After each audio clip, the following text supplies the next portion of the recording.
Hello viewers, నేను Rohan. Welcome to social post. బేసిక్‌గా మనము చెక్ బౌన్సెస్ అనేవి సినిమాల్లో చూస్తూ ఉంటాం. రియల్ టైమ్‌లో కూడా ఎక్కడో ఒక చోట జరుగుతూ ఉంటాయి. అసలు ఆ చెక్ బౌన్స్ అంటే ఏంటి? ఆ చెక్ బౌన్స్ కేసెస్‌లో ఎలాంటి శిక్షలు పడతాయి? చెక్ ఇచ్చే ముందు తీసుకోవాల్సిన జాగ్రత్తలేంటి? చెక్ తీసుకునే ముందు మనం ఎలాంటి జాగ్రత్తలు తీసుకోవాలి? చాలామంది చెక్ బౌన్స్ అయిన తర్వాత ఎక్కువ రోజులకి రియాక్ట్ అవుతూ ఉంటారు. అసలు చెక్ బౌన్స్ అయిన తర్వాత ఎన్ని రోజులకి రియాక్ట్ అవ్వాలి అనే విషయాల్ని డీటెయిల్డ్‌గా తెలుసుకునే ప్రయత్నం చేద్దాం. మనతో పాటు హైకోర్ట్ అడ్వకేట్ శ్రీనివాస్ గారున్నారు. ఆయనతో మాట్లాడదాం. నమస్తే శ్రీనివాస్ గారు. నమస్తే.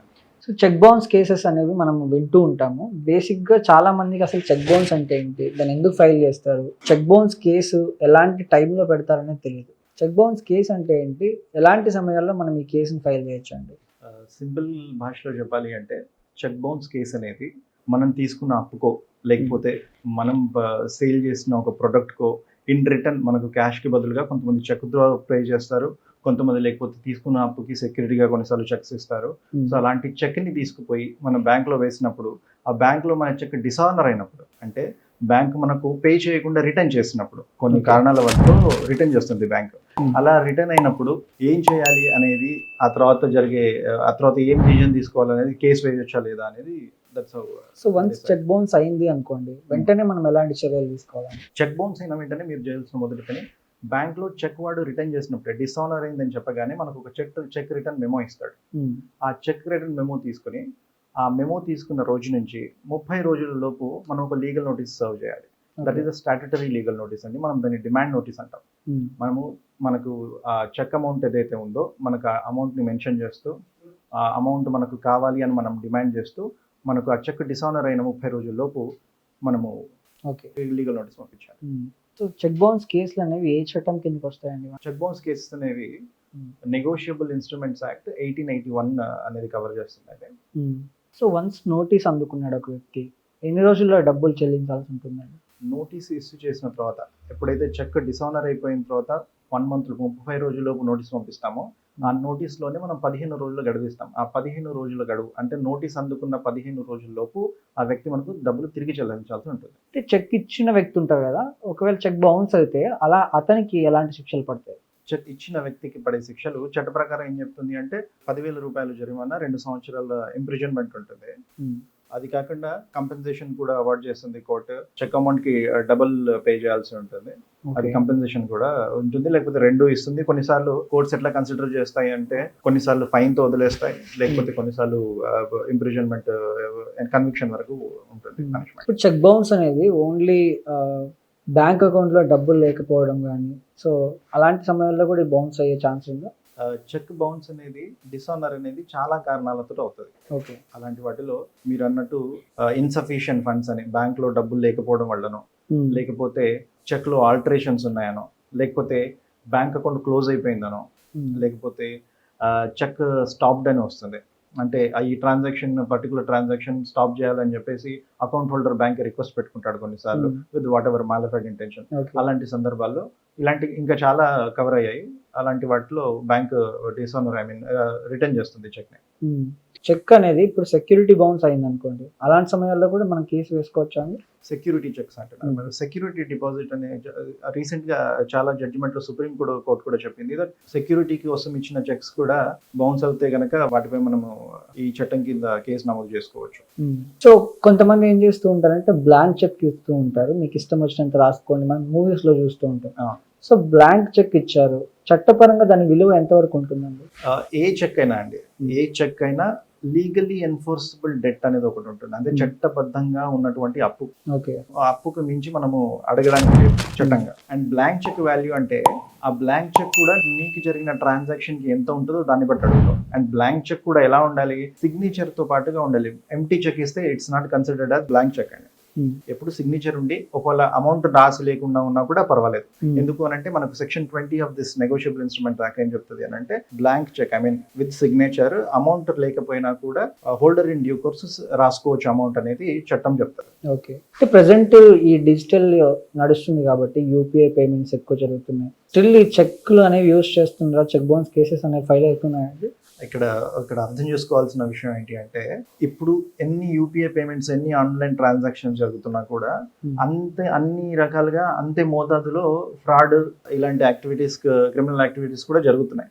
ఎప్పుడు ఎంత టెక్నాలజీ పరంగా మనం ముందుకు వెళ్ళినా కూడా మనం బాగా రిలే అవ్వగలిగే విధానం ఏంటి అని అంటే మన ఓల్డ్ ప్రొసీజర్. చెక్ ఇవ్వడం అనేది ఆల్వేస్ సేఫ్. నాకు తెలిసి పెద్ద మొత్తంలో ట్రాన్సాక్షన్స్ ఉన్నా కూడా అండ్ మనకు దగ్గర ఒక రికార్డ్ ఉండాలి, లేకపోతే సేఫ్ సైడ్ గా మనం ఏదైనా తనఖా పెట్టడమో లేకపోతే గ్యారంటీగా ఏదైనా చేసుకోవాలి అన్నా మనకు ఈ చెక్ ఇష్యూ చేసుకోవడం అనేది ఒక బెస్ట్ అడ్వైస్. అండ్ ఇది పోదు నాకు తెలిసి.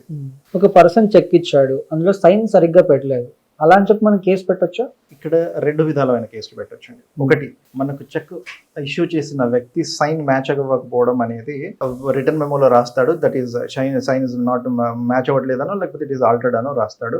దాంతో కూడా మనం ఈ 138 నెగోషియబుల్ ఇన్స్ట్రుమెంట్స్ యాక్ట్ కింద కేసు వేసుకోవచ్చు. ఇంకోటి, కావాలని ఒకవేళ దురుద్దేశంతో గనక సైన్ మార్చుకుని వేయడమో లేకపోతే ఇష్టం వచ్చినట్టుగా వేయడమో చేస్తే గనక మనల్ని మోసం చేయడానికి మాత్రమే ఈ చెక్ ఇష్యూ చేశాడన్న ఉద్దేశంతో మనం క్రిమినల్ కేసు కూడా ఫైల్ చేసుకోవచ్చు. ఓకే, ప్రతి కేసులోనూ ఎవిడెన్స్ అనేది చాలా ముఖ్యం. చెక్ బౌన్స్ కేసులో ఎవిడెన్స్ గా ఎలాంటి డాక్యుమెంట్స్ కావాలంటే? చెక్ బౌన్స్ కేసెస్లలో ముఖ్యంగా మనం తీసుకోవాల్సింది మొదటిది, మనము బ్యాంక్ లో చెక్ వేసిన తర్వాత బ్యాంక్ వాడు ఇచ్చే మొదటి document that is a check return memo. Check return memo నుంచి ఆ తర్వాత 30 రోజుల లోపు మనం పంపించాల్సిన లీగల్ నోటీసు, డిమాండ్ నోటీసు. ఆ తర్వాత ఆ నోటీసు పంపించామని చెప్పడానికి పోస్టల్ రిసీట్, ఆ నోటీసు అతను అందుకున్నాడు అని చెప్పే పోస్టల్ అక్నాలెడ్జ్మెంట్. దాని తర్వాత ఈ ట్రాన్సాక్షన్స్ అన్ని ఒక అగ్రిమెంట్ పరంగానో లేకపోతే వాళ్ళ ఇద్దరి మధ్య జరిగినటువంటి ఏదైనా లీగల్ డాక్యుమెంట్ ఏదైనా ఉన్నా అండ్ దీంతో పాటుగా any document which supports your claim అవన్నీ మనం ఎవిడెన్స్ కింద పెట్టుకోవచ్చు. ఓకే, అంటే ఒక చెక్ బౌన్స్ కేసు కోర్టులో ఫైల్ చేసాం అనుకోండి, ఎంతకాలం పడుతుందండి కేసు క్లోజ్ అవ్వాలంటే? మన దురదృష్టం ఏంటి అంటే కన్స్యూమర్ కేసెస్లలో there is a specific clause which says a consumer case అయినా 12 నెలల లోపు పూర్తి చేయాలి. ఓకే, అక్కడ ఒక స్పెసిఫిక్ ప్రొవిజన్ ఉంది. అన్ఫార్చునేట్లీ అది అవుతుందా లేదా అనేది that is subject to burden of the courts. కాకపోతే ఇలాంటి ఎటువంటి ప్రొవిజన్ ఎటువంటి క్లాజ్ మనకి ఈ నెగోషియబుల్ ఇన్స్ట్రుమెంట్స్ యాక్ట్ లో ఇవ్వలేదు. అండ్ కోర్టులకు ఉన్న పరిస్థితులు, బాధ్యతలు, పెరిగిపోతున్న కేసుల రీత్యా అది సంవత్సరం నుంచి 3 సంవత్సరాలకు కూడా జరగవచ్చు. ఇప్పుడు సేమ్ పర్సన్ ఉంటాడు, వేరు వేరు పర్సన్స్ కి చెక్ ఇచ్చి ఉంటాడు, అన్ని కేసులు ఒకేసారి పెట్టొచ్చు అతని మీద? చట్టం ఏం చెప్తుంది అని అంటే every single cheque is a different cause of action. అంటే ఒక్కొక్క చెక్ ఒక్కొక్క కేసు. ఓకే, అన్ని కలిపి చేసుకోవడం ఇస్ నెవర్ అడ్వైజబుల్. అండ్ కొంతమంది ఏమంటారంటే ఒకే ట్రాన్సాక్షన్స్ లో జరిగిన కేసులండి అన్ని చెక్స్ ఒకేసారి పెట్టేద్దాం అంటారు. అలాంటి కేసులు కొట్టివేయబడతాయి, ముందుకు సాగవండి. కాబట్టి every cheque is a different cause of action. So ప్రతిదీ ఒక్కొక్క చెక్ కి ఒక్కొక్క కేసు నమోదు చేయాలి. అంటే కొన్నిసార్లు కంపెనీస్ చెక్స్ ఇస్తూ ఉంటాయి. సో కంపెనీ చెక్ బౌన్స్ అయింది అనుకోండి, రెస్పాన్సిబుల్ ఎవరంటారండి? కంపెనీ అనేది ఒక లీగల్ ఎంటిటీ. దాన్ని ఒకతను రిప్రజెంట్ చేస్తాడు, రిప్రజెంటెడ్ బై మేనేజింగ్ డైరెక్టరో, రిప్రజెంటెడ్ బై డైరెక్టరో, లేకపోతే డే టు డే అఫైర్స్ చూసే ఏ వ్యక్తినైనా ఆ కంపెనీకి సంబంధించిన మనిషి అయి ఉంటాడు. అతనికి సిగ్నేటరీ అథారిటీ ఉంటుంది. సో కంపెనీని పార్టీ చేస్తూ ఆ మేనేజింగ్ డైరెక్టర్లు whoever day to day affairs చూసే ఆ కంపెనీకి బాధ్యత ఎవరైతే వహిస్తున్నారో వాళ్ళందరినీ మనం పార్టీలుగా చేయాల్సి ఉంటుంది. అండ్ కంపెనీ మీద కూడా మనము చెక్ బౌన్స్ కేసు వేయవచ్చు. చెక్ బౌన్స్ కేసుల్లో జనరల్ గా ఎలాంటి పొరపాట్లు చేస్తూ ఉంటారు? చెక్ బౌన్స్ కేసుల్లో ఇద్దరు వ్యక్తులు ఉంటారు కదా. చెక్ ఇచ్చిన వ్యక్తి ఉంటాడు, చెక్ తీసుకున్న వ్యక్తి ఉంటాడు. చెక్ ఇచ్చిన వ్యక్తి చేసే తప్పు ఏంటి అంటే విచ్చలవిడిగా మనం ఇప్పుడు కోర్టులలో ఎన్ని సంవత్సరాలైనా నడుస్తుంది, కేసును లాగొచ్చు అన్న ఉద్దేశంతో ఎంతమందికైనా ఎన్ని కేసులైనా ఎన్ని చెక్లైనా ఇస్తూ ఉంటాడు. దాని పర్యవసానాలు వాడికి పెద్దగా అర్థం కావు కాబట్టి. సో అట్లా విచ్చలవిడిగా చెక్ ఇవ్వడం అనేది తప్పు. Cheque is a very crucial document. ఎవరితో వాళ్ళు షేర్ చేయడమో లేకపోతే ఫ్యూచర్ కాంప్లికేషన్స్ ని కొని తెచ్చుకోవడమే అవుతుంది చెక్ ఇష్యూ చేయడం. అదే చెక్ తీసుకున్న వ్యక్తి చేసే పొరపాటు ఏంటి అని అంటే చెక్ తీసుకున్న 3 నెలల లోపు బ్యాంక్ లో ప్రజెంట్ చేయాలి. అది చేయకుండా 3 నెలలు గడువు దాటిపోయిన తర్వాత చేస్తే అది చెల్లదు. ఒకటి, చెక్ డిసానర్ అయిపోయిన తర్వాత 30 రోజుల్లోపు లీగల్ నోటీస్ పంపించాలి. ఏం చేస్తారు అని అంటే ఏముంటుంది, ఫోన్లో మాట్లాడతాడు, ఇస్తామండి అని చెప్తారు, సరే అని చెప్పి వెయిట్ చేద్దామంటాడు. ఈలోపు డిసానర్ అయిపోయిన తర్వాత ఉండే 30 రోజుల గడువు తీరిపోతుంది. ఒక్కసారి 30 రోజుల గడువు తీరిపోతే కనుక మళ్ళీ కేసు వేయడానికి లేదు. సో దర్ ఇస్ ఈ లీగల్ కాంప్లెక్సిటీ వస్తుంది. కాబట్టి ఆ 30 రోజుల గడువులోపే నీ లీగల్ నోటీస్ పంపించాలి.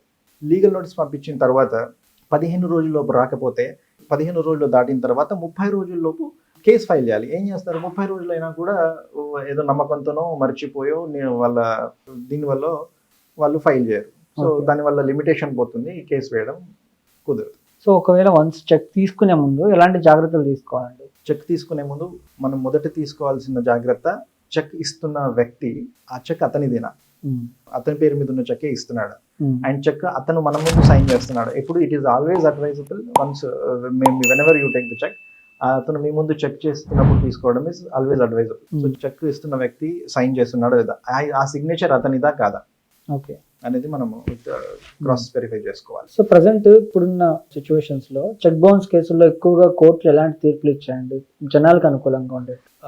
కోర్టులు నెగోషియబుల్ ఇన్స్ట్రుమెంట్స్ యాక్ట్స్ ఏం చెప్తుంది అని అంటే, చాలా ఇప్పుడు ఈ సుప్రీం కోర్ట్స్ కూడా చాలా ఈ మనం 1881 నుంచి చాలా రూపాంతరం చెందుతూ వచ్చింది. టైం టు టైం యాక్ట్ అనేది డెవలప్ అవుతూ వచ్చింది.